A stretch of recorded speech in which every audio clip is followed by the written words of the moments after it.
ओम शांति। 14 फरवरी 2025 बाबा के महावाक्य। मीठे बच्चे, तुम्हें श्रीमत मिली है कि आत्म अभिमानी बन बाप को याद करो। किसी भी बात में तुम्हें आर्ग्यू नहीं करना है। प्रश्न: बुद्धि योग स्वच्छ बन बाप से लग सके, उसकी युक्ति कौन सी रची हुई है? उत्तर: 7 दिन की भट्टी। कोई भी नया आता है तो उसे 7 दिन के लिए भट्टी में बिठाओ, जिससे बुद्धि का किचड़ा निकले और गुप्त बाप, गुप्त पढ़ाई और गुप्त वर्षे को पहचान सके। अगर ऐसे ही बैठ गए तो मूंझ जाएंगे, समझेंगे कुछ नहीं। गीत जाग सजनिया जाग। ओम शांति।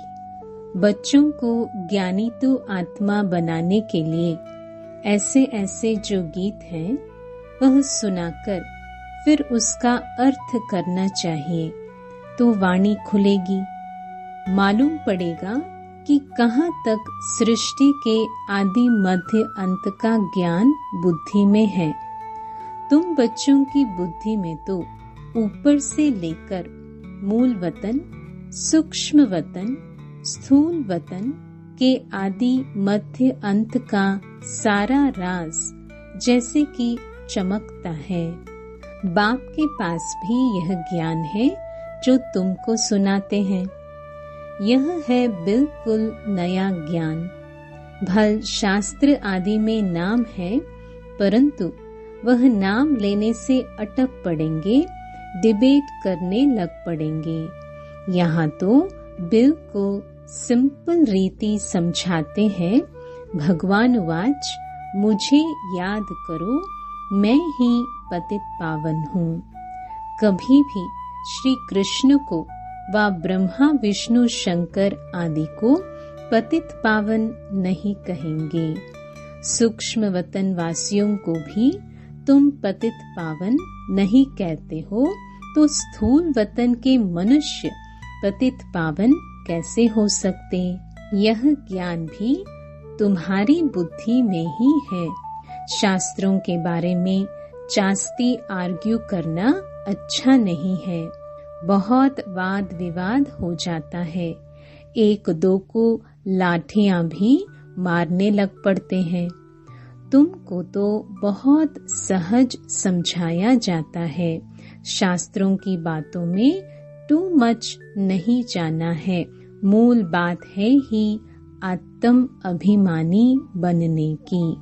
अपने को आत्मा समझना है और बाप को याद करना है। यह श्रीमत है मुख्य, बाकी है डिटेल। बीज कितना छोटा है, बाकी झाड़ का विस्तार है।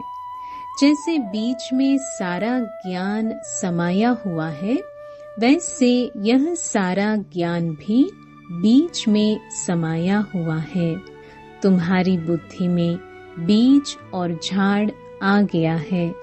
जिस प्रकार तुम जानते हो और कोई समझ न सके। झाड़ की आयु ही लंबी लिख दी है। बाप बैठ बीज और झाड़ व ड्रामा चक्र का राज समझाते हैं। तुम हो स्वदर्शन चक्रधारी। कोई नया आए, बाबा महिमा करे कि स्वदर्शन चक्रधारी बच्चों तो कोई समझ न सके। वह तो अपने को बच्चे ही नहीं समझते हैं। यह बाप भी गुप्त है तो नॉलेज भी गुप्त है, वर्षा भी गुप्त है।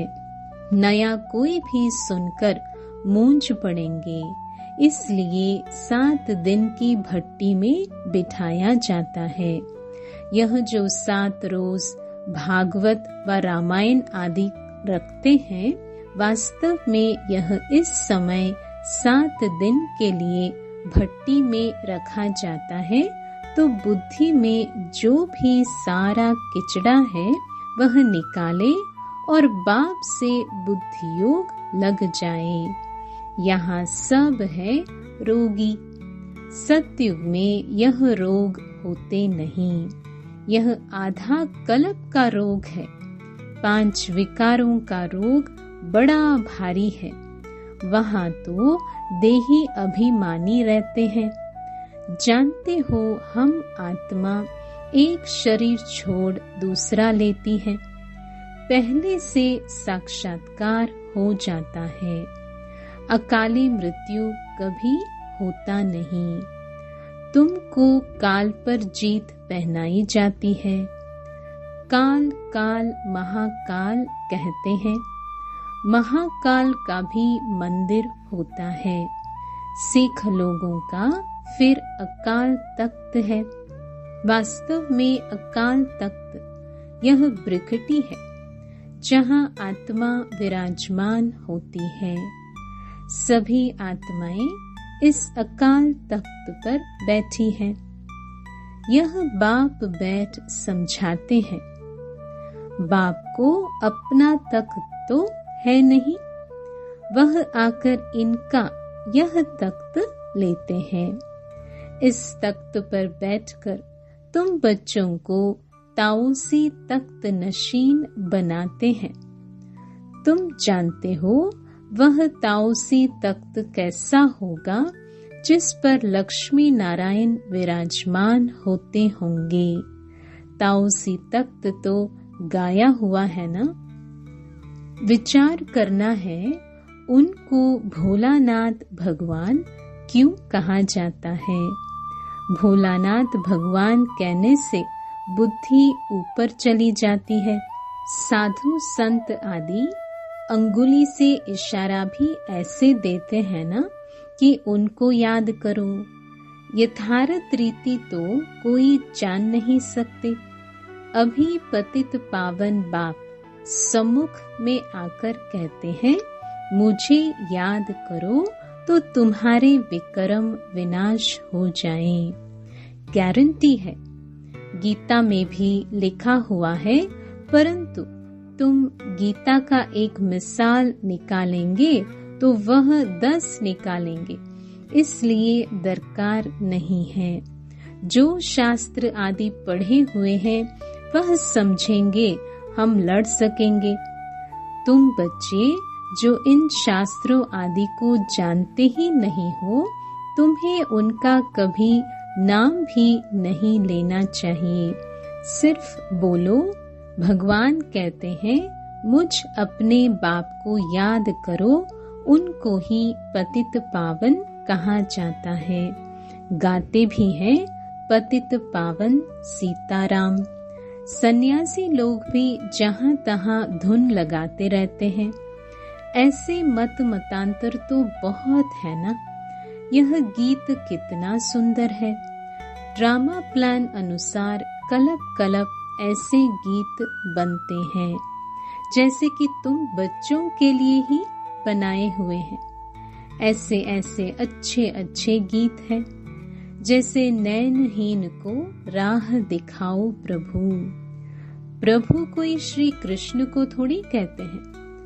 प्रभु व ईश्वर निराकार को ही कहेंगे।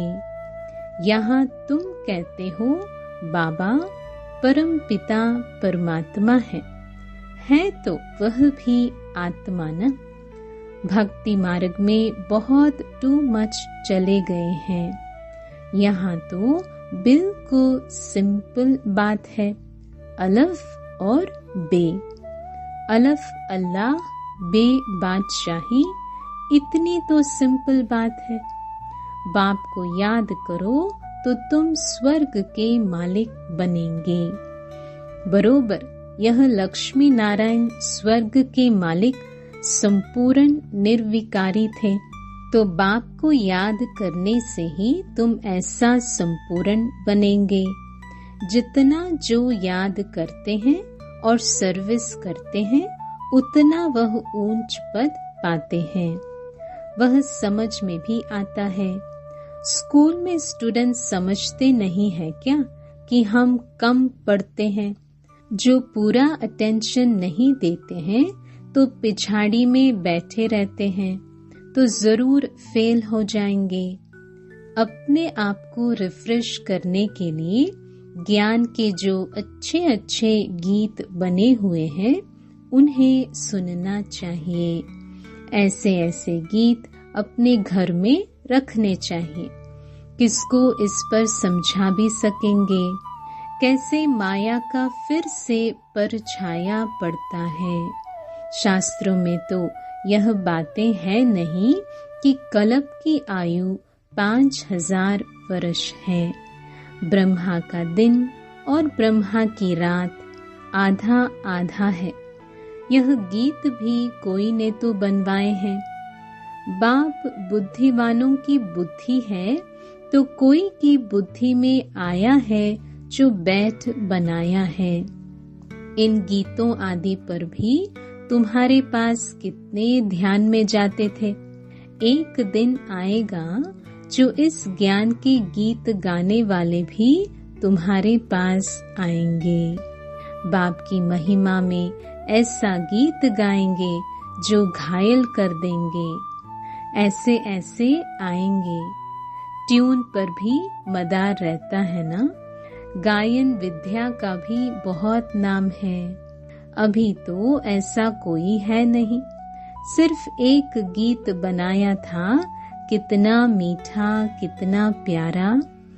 बाप बहुत ही मीठा बहुत ही प्यारा है, तब तो सब उनको याद करते हैं। ऐसे नहीं कि देवताएं उनको याद करते हैं। चित्रों में राम के आगे भी शिव दिखाया है। राम पूजा कर रहा है, यह है रॉन्ग। देवताएं थोड़ी किसको याद करते हैं, याद मनुष्य करते हैं। तुम भी अभी मनुष्य हो, फिर देवता बनेंगे।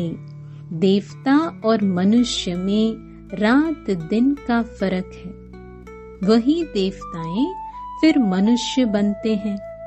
कैसे चक्र फिरता रहता है, किसको भी पता नहीं है।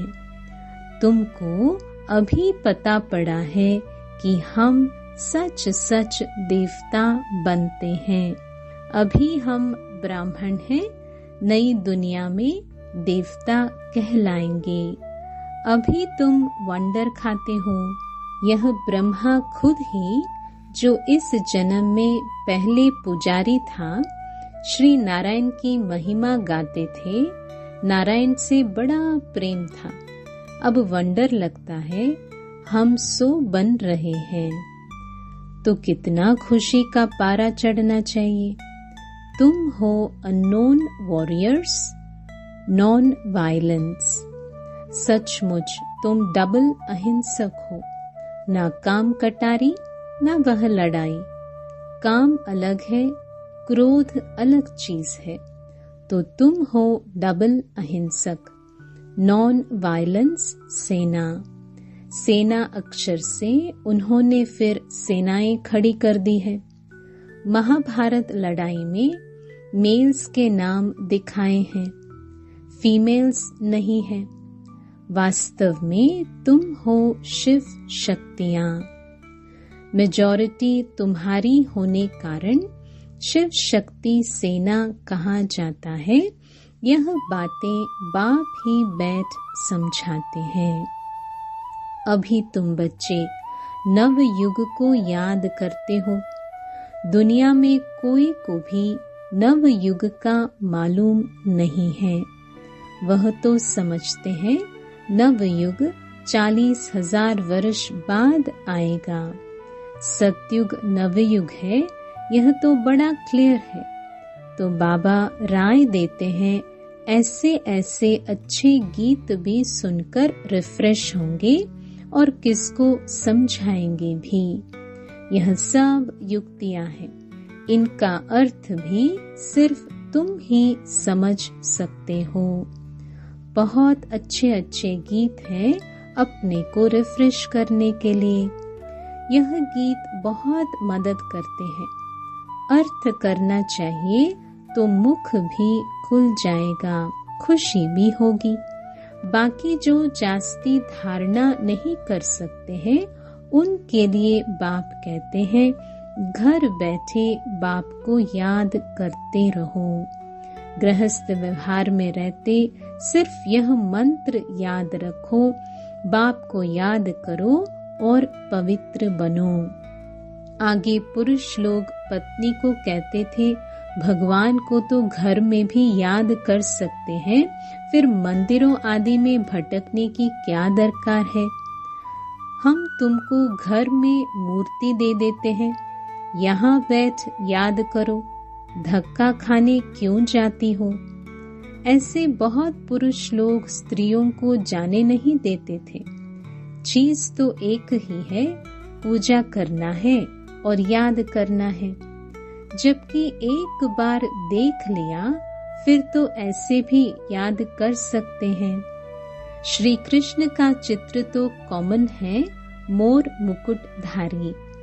तुम बच्चों ने साक्षात्कार किया है कैसे वहाँ जन्म होता है, वह भी साक्षात्कार किया है, परंतु क्या तुम उसका फोटो निकाल सकते हो? एक्यूरेट कोई निकाल न सके। दिव्य दृष्टि से सिर्फ देख ही सकते हैं, बना नहीं सकते। हाँ, देखकर वर्णन कर सकते हो, बाकी वह पेंट आदि नहीं कर सकते। भल होशियार पेंटर हो, साक्षात्कार भी करे तो भी एक्यूरेट फीचर्स निकाल न सके। तो बाबा ने समझाया कोई से आर्ग्यू जास्ती नहीं करना है, बोलो तुमको पावन बनने से काम, और शांति मांगते हो तो बाप को याद करो और पवित्र बनो। पवित्र आत्मा यहाँ रह न सके, वह चली जाएगी वापस। आत्माओं को पावन बनाने की शक्ति एक बाप में है और कोई पावन बना नहीं सकता। तुम बच्चे जानते हो यह सारी स्टेज है, इस पर नाटक होता है। इस समय सारी स्टेज पर रावण का राज्य है, सारे समुद्र पर सृष्टि खड़ी है। यह बेहद का टापू है, वह है हद के, यह है बेहद की बात, जिस पर आधा कल्प दैवी राज्य, आधा कल्प आसुरी राज्य होता है। यूं खंड तो अलग अलग है, परंतु यह है सारी बेहद की बात। तुम जानते हो हम गंगा जमुना नदी के मीठे पानी के कंठे पर ही होंगे। समुद्र आदि पर जाने की दरकार नहीं रहती।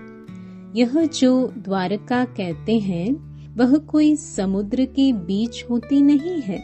द्वारका कोई दूसरी चीज नहीं है। तुम बच्चों ने सब साक्षात्कार किए हैं। शुरू में यह संदेशी और गुलजार बहुत साक्षात्कार करती थी। इन्होंने बड़े पार्ट बजाए हैं, क्योंकि भट्टी में बच्चों को बहलाना था तो साक्षात्कार से बहुत बहुत बहले हैं। बाप कहते हैं फिर पिछाड़ी में बहुत बहलेंगे, वह पार्ट फिर और है। गीत भी है ना, हमने जो देखा सो तुमने नहीं देखा। तुम जल्दी जल्दी साक्षात्कार करते रहेंगे। जैसे इम्तिहान के दिन नजदीक होते हैं तो मालूम पड़ जाता है कि हम कितने मार्क्स से पास होंगे। तुम्हारी भी यह पढ़ाई है। अभी तुम जैसे नॉलेजफुल हो बैठे हो, सभी फुल तो नहीं होते हैं। स्कूल में हमेशा नंबरवार होते हैं। यह भी नॉलेज है। मूल वतन, सूक्ष्म वतन, तीनों लोकों का तुमको ज्ञान है। इस सृष्टि के चक्र को तुम जानते हो, यह फिरता रहता है।